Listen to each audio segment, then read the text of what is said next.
Trujillo 2021 TV en YouTube. Y bueno, el fin de semana se ha realizado un importantísimo evento internacional de arbitraje en nuestra ciudad. Y la verdad que es también una excusa para encontrarnos con diversos asistentes que han venido de todo el país, especialmente conferencistas, amigos, etc. Y para nosotros es una tremenda satisfacción encontrarnos después de muchos años con un gran amigo que es un cultivador del derecho de esta especialidad y a estas alturas además un renombrado conferencista en el área del arbitraje. Se trata del doctor Waldir Sánchez Rangel. Nos vemos hace muchos años, ahí me da gusto encontrarlo igualito. Vamos a preguntarle también cuál es el secreto. Y bueno, bienvenido a Trujillo, Waldir. Qué gusto saludarte, maestro. Un afectuoso saludo. De verdad, la satisfacción también es mutua. Son, para ser exacto, algo de 26 años. Más o menos. 26 años. Y volver a Trujillo, encontrarte, ha sido y es satisfactorio. Y esta oportunidad que te agradezco. Por tu intermedio, a todos los amigos, tus seguidores de Trujillo, un afectuoso saludo. Gracias, Waldir. ¿Qué tal has encontrado Trujillo? ¿Qué recuerdos de aquella época, de los años maravillosos en la universidad? Cada vez que he tenido oportunidad de venir a Trujillo, que no ha sido con mucha frecuencia, evidentemente lo primero que aflora en algunos, en este caso mi persona, son esos recuerdos. Definitivamente Trujillo ha crecido tremendamente, bárbaramente. Ha venido modernidad, ha venido desarrollo, pero lo más importante, Trujillo sigue siendo esa fuente de cultura, de juridicidad que algunos escogimos para venir aquí a forjarnos en una profesión y en este caso en el derecho. Y Trujillo lo sigue siendo y constatar eso es de suyo tan satisfactorio y tan premonitorio. Magnífico. Y debes recordar muy bien a esos dinosaurios de derecho que tuvimos nosotros el gran privilegio de tenerlos en las aulas universitarias, ¿no es cierto? Se diferencian un poquito con los docentes de ahora, pero aquella época teníamos una verdadera escuela de derecho en su máxima expresión. Fuimos privilegiados ayer y anteayer al estar en el antiguo, pero lleno de vitalidad, Colegio de Abogados de la Libertad aquí en Independencia, ver las fotos de los grandes exdecanos, nuestros maestros, don Teófilo Hidrogo, don Arnaldo Estrada, don Florencio Mixán. ¿Cómo no vas a sentir orgullo de haber tenido en tu formación la presencia decisiva, la huella de esos grandes maestros que, indistintamente de esa capacidad, de esa juridicidad, por encima de todo eran personas sencillas, personas humildes, personas valiosas, ¿no? Como las que han estado en nuestro evento estos 2 días. Claro. ¿Recuerdas a alguno en particular? Porque todos tienen un poco como que su maestro, o de pronto alguien que tiene un poco más de influencia que el resto. Claro. Yo, por ejemplo, recuerdo con mucho cariño al doctor Guillermo Guerra. ¿No es cierto? Guillermo Guerra Cruz, con sus clases abstractas y todo lo que a veces decíamos, en qué planeta está el maestro, y que han tenido que pasar muchos años para recién un poco tomar conciencia de la importancia de lo que era para él la teoría de derecho administrativo. Por supuesto, don Guillermo Guerra, además paisano, piurano, amigo, claro, cómo no recordar a varios, pero en particular yo sí recuerdo siempre a don Arnaldo Estrada Cruz. Ah, mira. Es más, cada vez que puedo y ahora, espero voy todavía en la noche de regreso a mi Piura querida, siempre que puedo tengo gestos como ir a un cementerio a ponerle un ramo de flores y espero más tardecito estar también en la tumba del maestro Estrada, gran amigo también paisano del norte, un hombre sencillo, muy capaz que nos acompañó en la tan noble tarea de introducirnos al derecho civil, ¿no es cierto? Y acompañarnos tanto tiempo. Y de los más jóvenes, pero también experimentados, el maestro Roberto Maradiaga, en la política, en la teoría del Estado, en el derecho constitucional. Claro que sí, tantos que son, pero ellos podrían nombrarlos con mucha satisfacción. Efectivamente, esta primera parte de la conversación es una suerte de homenaje a nuestros grandes maestros, ¿no es cierto? Que hasta ahora todavía, muchos de ellos vigentes, otros de pronto ya no están. Una más para la nostalgia. Y esto un poco sacando pecho de pronto de nuestra alma mater, Waldir. Las primeras promociones de derecho llegaron no solamente para quedarse en el mundo jurídico, sino están muy bien, ¿no es cierto?, ocupadas en diversos estratos jurídicos, políticos, jurisdiccionales, etc. Incluso tenemos un supremito, ¿no es cierto? Así es.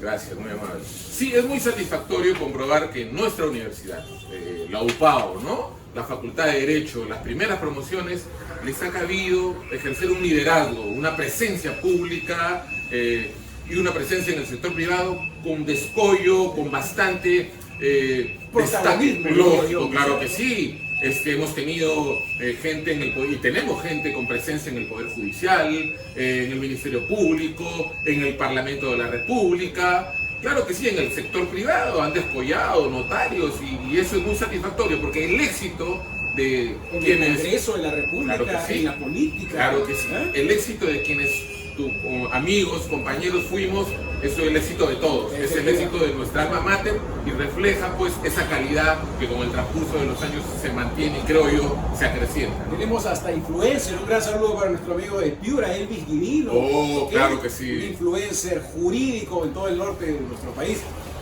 Qué bien, magnífico.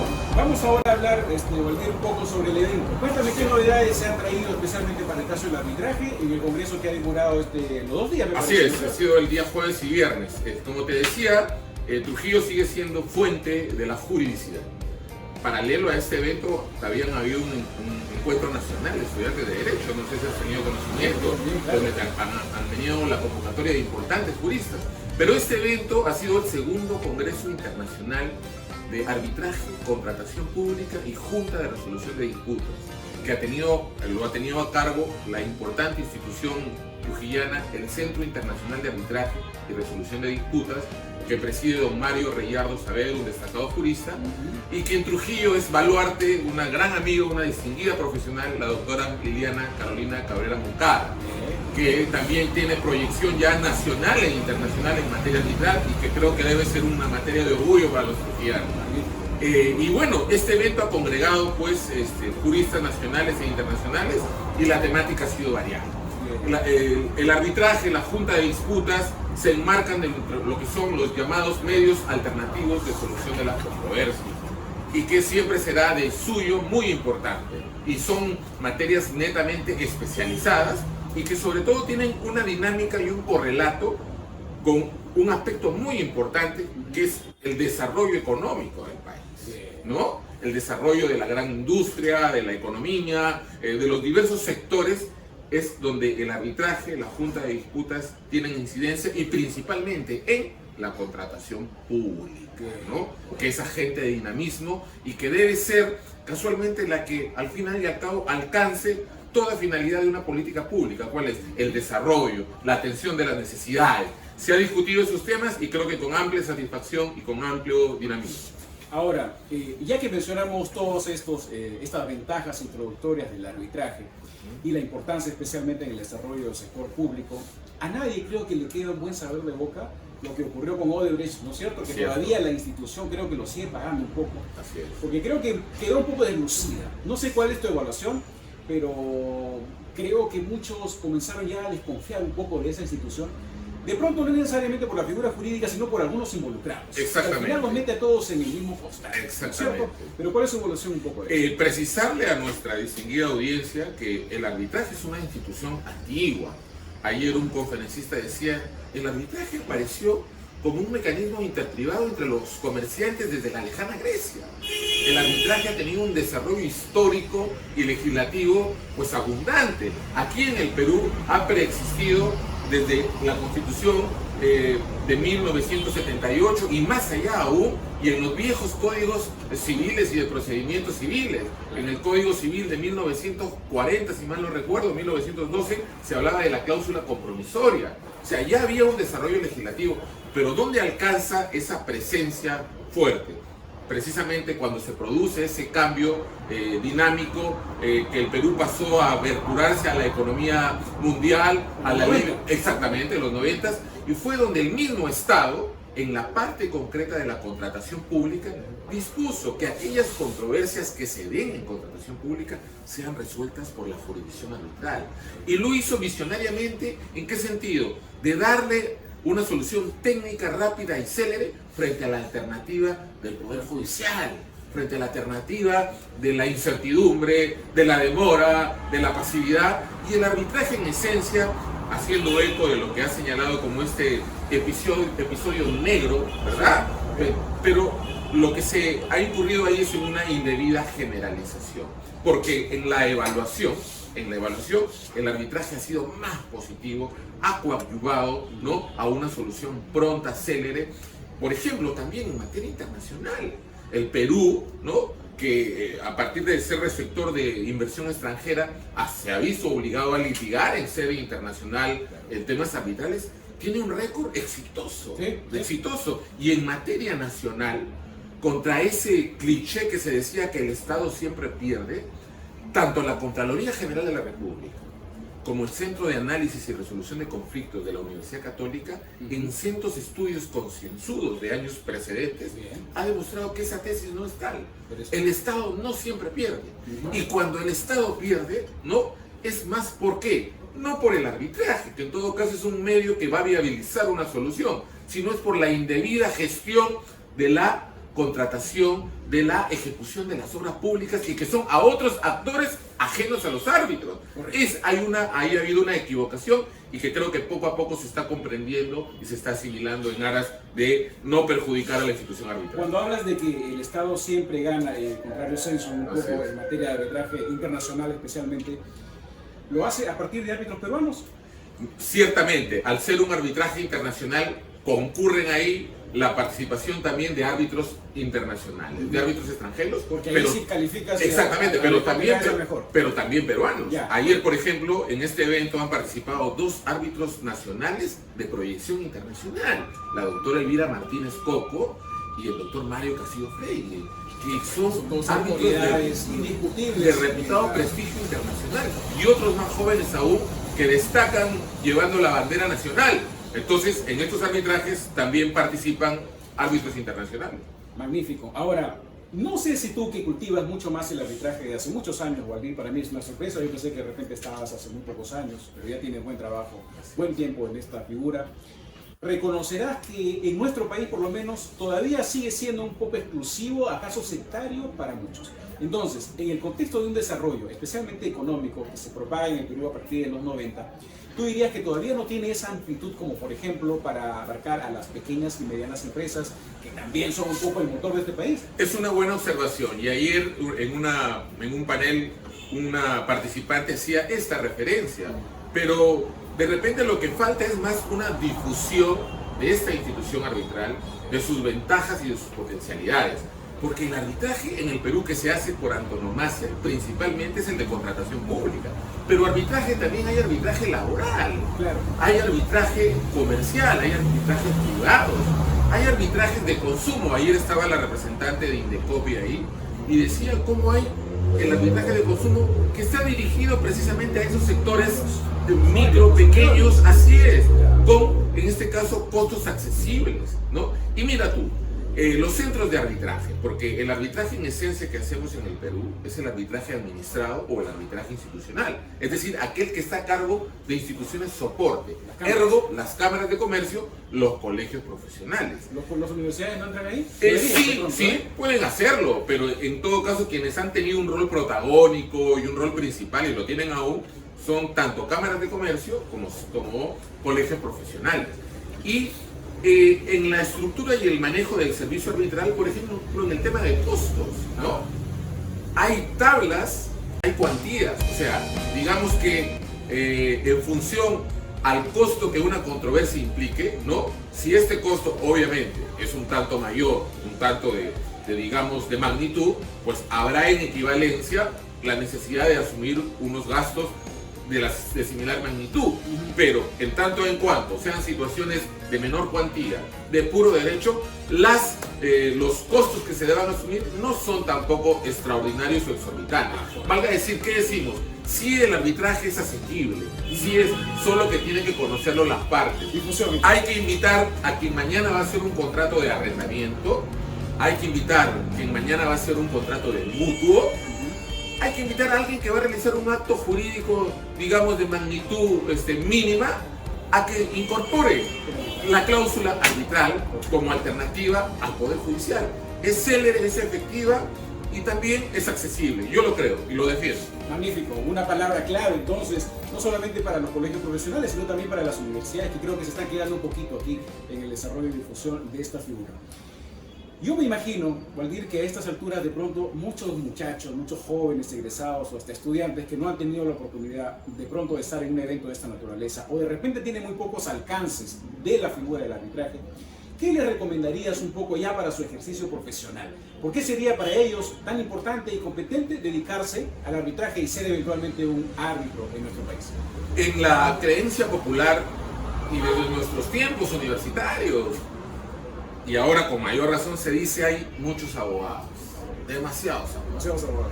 Hay demasiadas facultades de derecho, como una suerte de cliché y hasta de mala fe en entender lo que es nuestra profesión.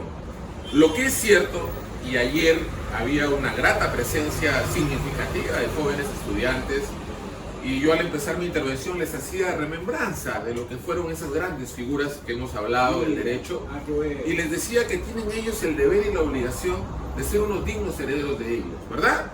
Y ellos se desempeñaron en un sinnúmero de actividades. ¿Recuerdas? Don Florencio Mixán, el campo procesal penal, don Arnaldo Estrada, civilista, tantos campos. Pues muy bien, el derecho se sigue tecnificando, se sigue diversificando, y por ejemplo la materia de la solución, de los medios alternativos de solución de las controversias, y dentro del cual está la mediación, la conciliación, el arbitraje y ahora la junta de disputas, que es un mecanismo netamente técnico y donde ya interactuamos no solamente abogados, sino también ingenieros y arquitectos.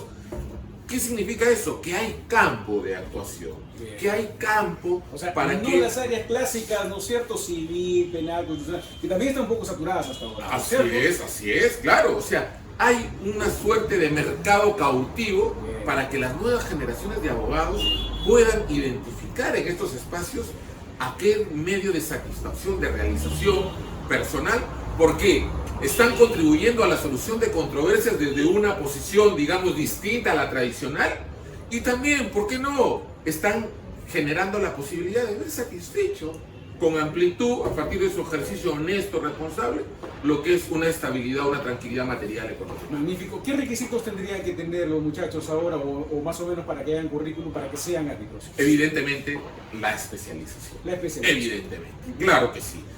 Yo me dedico al arbitraje desde el año 2011. Hasta esa fecha había trabajado en instituciones públicas, en instituciones privadas, temas administrativos, defensa legal, y ya allá por el año 2011 yo quería hacer algo distinto.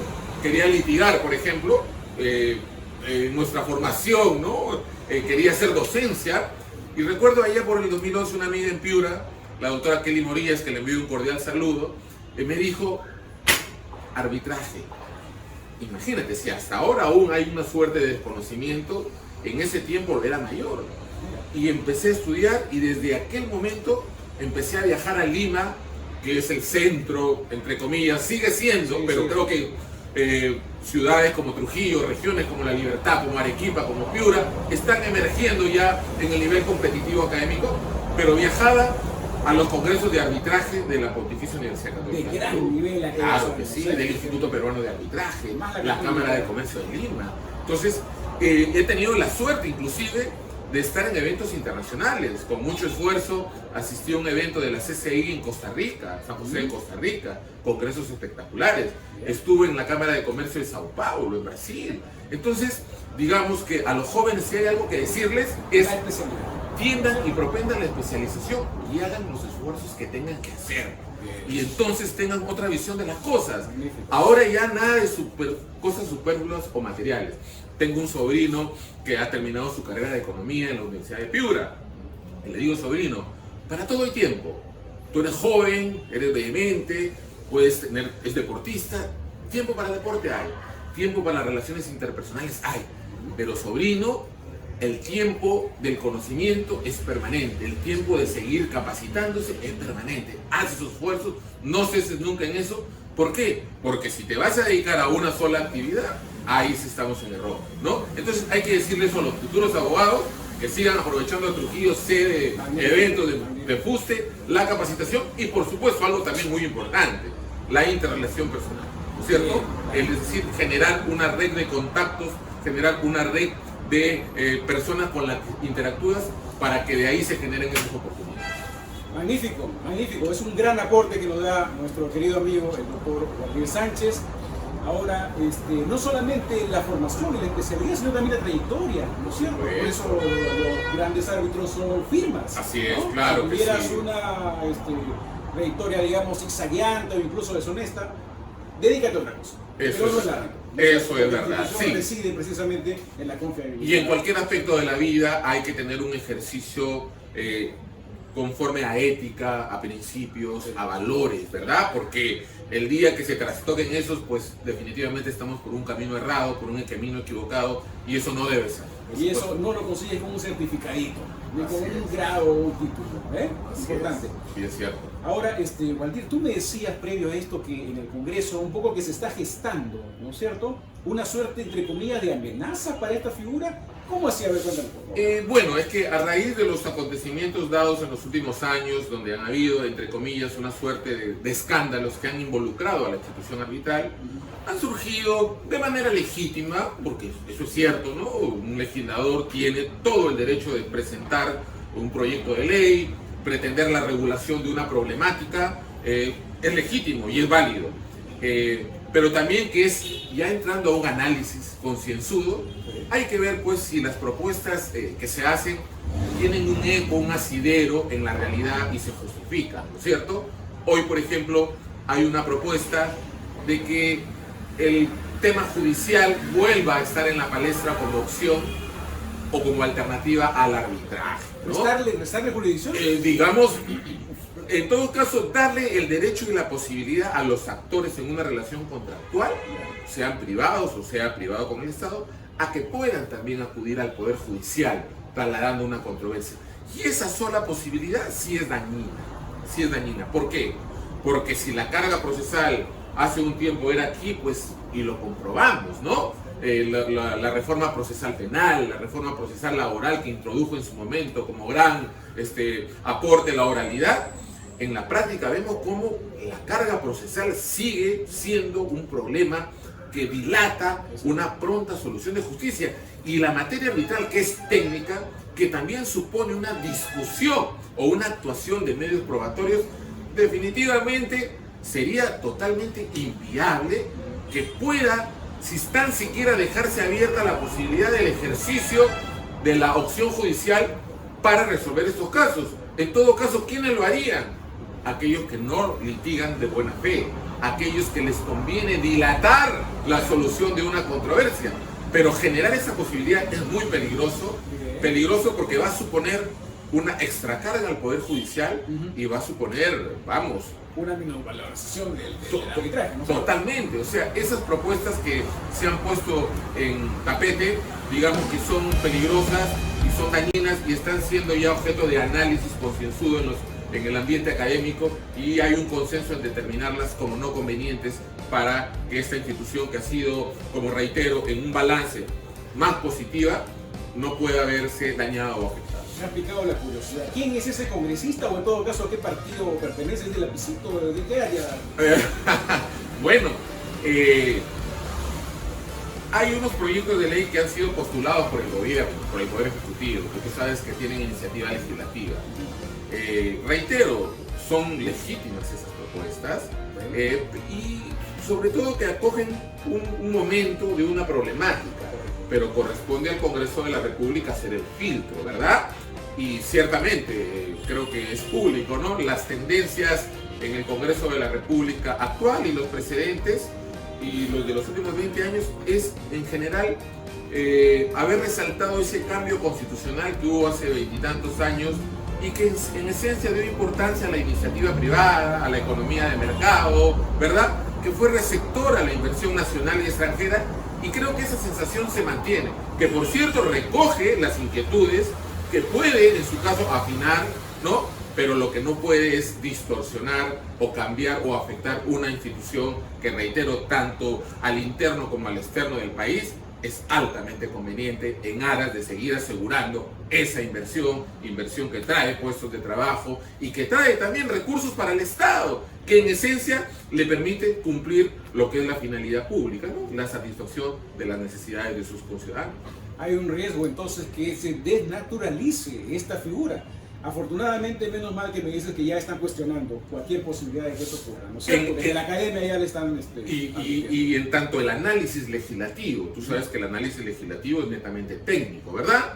y ciertamente en el Congreso de la República, en cada bancada parlamentaria hay especialistas, hay parlamentarios que tienen una formación técnica profesional y a la hora de discutir aspectos de diversa raigambre, como en este caso son muy técnicos y son muy analíticos, ¿verdad? Y bueno, por último, habrá un trabajo en comisión, una discusión y finalmente pasará al pleno del Congreso, si es que pasa, para que se tome una decisión, y en ese sentido habrá que respetar. Pero la diferencia es que el actor político que está en el pleno debe sopesar la responsabilidad que tiene, ¿no?, en aras de que el modelo de desarrollo del país, el modelo económico, no sea trastocado, no se vea afectado. Esperemos. Además, las evaluaciones en el Congreso no necesariamente son técnicas o metodológicas, ¿no es cierto? Claro, a veces hay otros componentes, es cierto.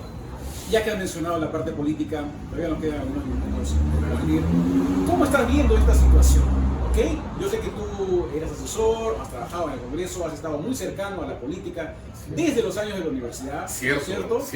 Y la seguimos viviendo con pasión, ¿no? La política nacional e internacional. Aquel que diga que yo no soy político, pues está tremendamente equivocado, ¿no es cierto? Porque la política, cuando sales a la calle y te asaltan, cuando vas a comprar algo y el precio está alto, eso es política. Siempre hay que decirle a la gente que no reniegue y no vea la política como algo despreciable. La política, al fin y al cabo, es la que día a día va a atender y va a resolver nuestros problemas, y no la rechacemos, sino más bien tratemos de hacerla mejor, tratemos de, con nuestro voto responsable, con nuestra participación, tratemos que sea encauzada para un logro mejor.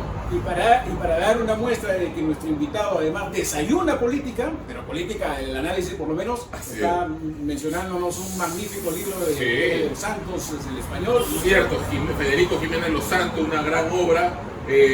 A partir de, como tú sabes, no solamente en el Perú, de la corriente de izquierda que se ha instalado en América Latina, hay un achaque permanente, un señalamiento al retorno del comunismo, ¿no? En España hace 4 años hay un gobierno de izquierda, una alianza parlamentaria entre el socialismo español y un partido político, Podemos, que es señalado como comunista, ¿no? Y Federico Jiménez Los Santos, una obra interesante, hace un desarrollo histórico, ¿no? Y él concluye de por qué hay un riesgo concienzudo de que esta otrora vertiente política retoma fuerza y él lo dice además desde el futuro. Exactamente, claro que sí. Entonces creo que nuestro deber, para hablar con propiedad, para decir si va a volver el comunismo o no, si hay comunismo o no, es informarnos qué es comunismo, ¿verdad? Y desde la objetividad y sin apasionamiento. ¿Tú crees que este gobierno es comunista? Discrepo de muchas cosas de este gobierno. Soy muy crítico y muy severo con este gobierno. Creo que este gobierno, al que muchos peruanos en su buena fe y en su objetividad saludamos desde un punto de vista democrático su elección, porque somos demócratas, creo que ha tenido un avance bastante cuestionable en una serie de aspectos. Definitivamente no ha sido un gobierno preocupado en que hayan cuadros técnicos, cuadros eficientes en el manejo de la administración pública, y ha sido un gobierno que ha confundido las prioridades del país, ¿verdad? Las prioridades, y que no ha tenido la habilidad que otros gobiernos de izquierda en el mundo sí la han tenido, de tener la capacidad de generar consensos y no pretender introducir en la discusión pública aspectos tan confrontacionales, manu militari, cuando ha debido ser generador de consensos, de diálogo político. Lo considero así, pero de ahí a decir que es comunista, creo que es un tremendo error. Sí. Creo que es un tremendo error. ¿Por qué? Porque no hay un componente, digamos, orgánico. El comunismo. Estamos bajo el paraguas comunista. Oiga, ¿qué partido político ha sido proscrito en el Perú? El comunismo es partido único, régimen único. ¿Qué libertades públicas han sido proscritas en el Perú? ¿Qué libertad de información? ¿Qué propiedad privada ha sido aplicada en el Perú? ¿Qué? Eso es comunismo. ¿Eso se ha dado en este país? No se ha dado. Ahora, también algo muy cierto, estimado Johnson, la labor que le ha tocado cumplir a las fuerzas políticas de la vertiente... No están a la altura. No, pero en este tema, mucho se critica, por ejemplo, se criticó a la anterior presidenta del Congreso, a la anterior mesa directiva, ¿no? Pero les tocó cumplir una labor ¿de qué? De contención frente a premios o a prestos pues maximalistas, el cambio de la Constitución. Entonces, La derecha en el Perú, la centroderecha, las fuerzas de centro, en este año les ha tocado esa tarea de ser contención y creo que lo han hecho bien y creo que hasta cierto punto ha sido necesario, porque en todo caso a quien le correspondía tomar la iniciativa de un diálogo, de un consenso, de un entendimiento, era el gobierno, el Poder Ejecutivo, ¿verdad? Debió haber partido. Entonces se ha dado esa lucha, esa contradicción, donde bueno, en todo caso, ahora este gobierno, si es que quiere continuar y quiere llegar a buen término, pues debe modificar tremendamente su escala de prioridades. ¿Tú crees que eso es posible? O sea, ya pasó 12 meses, un poquito más de pronto. Se supone que tiene 5 años o 4 años todavía. Tengo mis dudas. La actuación del presidente últimamente en la Asamblea General de las Naciones Unidas, generando una suerte de controversias. Innecesaria. Totalmente. Qué falta de visión, señor. Inglaterra o Gran Bretaña es un gran socio económico, político, cultural con el Perú. La vieja discusión de las Malvinas data de tiempo atrás. ¿Por qué tenemos que comprarnos un pleito ahora? No digo que esté mal, la tradición histórica del Perú fue defensora. Hay otras prioridades. Claro, exactamente. El Estado de Israel, ¿no? La gran patria judía que aporta tanto al mundo. ¿Por qué generar innecesariamente una controversia con el La país? reflexión que está haciendo Waldir, que nosotros también auspiciamos, no se daría en un país con pensamiento único. Pero ¿No es cierto? Estaríamos en este momento totalmente proscritos. Totalmente, claro que sí, ya hubiera habido ruptura de relaciones diplomáticas, ya hubiera habido, qué sé yo, ¿no? Con Rusia. Rusia es el soporte actual del parque militar del Perú. O sea, muy bien. O sea, y perdóneme, alguna vez Alan García, estando con Obama, le decía, ¿no? Si bien el Perú no es una fuente de poder internacional, ¿no? Creo que eso cabe aquí. O sea, que el presidente de la República haya pretendido erigirse en un evento internacional, en una suerte de gran abanderado de la izquierda internacional, quiere decir que ha confundido las prioridades. Este país necesita superar la pandemia, este país necesita nuevamente generar las prioridades de la inversión, necesita generar consensos políticos, ¿verdad? Entonces las prioridades son estas y ojalá que lo entiendan, porque además también hay mucho que dar cuenta todavía y pronto pueden haber definiciones que en todo caso, si se toman, serán legítimas y serán válidas en tanto un marco constitucional y un marco de realidad social. Yo espero que cuando terminemos esta conversación no haya un nuevo ministro en este gabinete, porque ya uno nunca se sabe, ¿no es cierto? Me parece que el propósito más bien es quebrar el récord mundial de pronto de los ministros en cada una de las carteras. Eso es sumamente preocupante, evidentemente. Muy bien, ya estamos terminando. La verdad que ha sido un gusto y una satisfacción enorme conocer nuevamente el pensamiento, la trayectoria. Este encuentro ha sido muy provechoso para mí y creo que para todos los que nos están viendo, por la figura y por el pensamiento del doctor Waldir Sánchez Rangel. Nada más queda agradecerle por esta visita. Qué bueno que hayas estado en este congreso y qué bueno que hayas destacado, como muchos me han comentado, en tu sala, en tu sesión, en tu conferencia, etcétera, etcétera. Y creo que para muchos es un ejemplo tu trayectoria en el campo académico. Muchas gracias, muchas gracias. Y eso se felicita y eso se querido y viejo amigo, conversábamos en las previas, Mundo Jurídico, la revista del año 96 de la Facultad de Derecho, que está en mi oficina en Piura. Mira, qué tal. Radio La Huerta Grande, La Huerta, que tenías tu espacio ahí. Claro, el entonces gran evento que no ha vuelto a ser realizado, el 95, la gran jornada iberoamericana de Derecho, con grandes amigos. Las firmas que no han llegado inclusive en esa dimensión al interior del país. Exactamente. Porque venían eventualmente a Lima. Claro que sí. Y claro que el sí. grupo lo trajo acá a Trujillo. Y ahí... Yo me acuerdo mucho de Zaffaroni. Zaffaroni, por supuesto. Claro que sí. Todas esas grandes personalidades que vinieron. Francisco Fernández Segado, Vidar Campos, que lo leíamos, es verlo ahí presente. Mosén de Turraspe. Del área civil, penal, o sea, extraordinario. En ese sentido, pues también agradecerte la oportunidad, resaltar también tu figura. Creo que te has convertido en este cambio de la comunicación en un referente, en un baluarte. Es importante el trabajo que haces, la comunicación y la responsabilidad que tienes para ser ese ente comunicador entre la sociedad y en este caso quienes toman las decisiones de poder. Desearte lo mejor y espero que esa oportunidad se repita. Gracias, te agradezco mucho. Muchísimas gracias, me da gusto nuevamente también verte también. Yo imagino que debe ser producto de la buena vida y los chifles, ¿no es cierto? Un gran saludo para los amigos de Piura, para todos los paisanos que están por allá y habrá ocasión nuevamente de encontrarnos. Terminamos agradeciendo este magnífico espacio que nos han conseguido aquí en el Hotel Chimur, ¿no es cierto? Sí, aquí. Que nos ha dado todas las facilidades y nos ha acogido tan bien para esta entrevista. Muchísimas gracias. Gracias, maestro. Hasta la próxima. Un gran abrazo. Un saludo cordial. ¡Viva Trujillo! Claro que sí. Un gran abrazo. Hasta la próxima.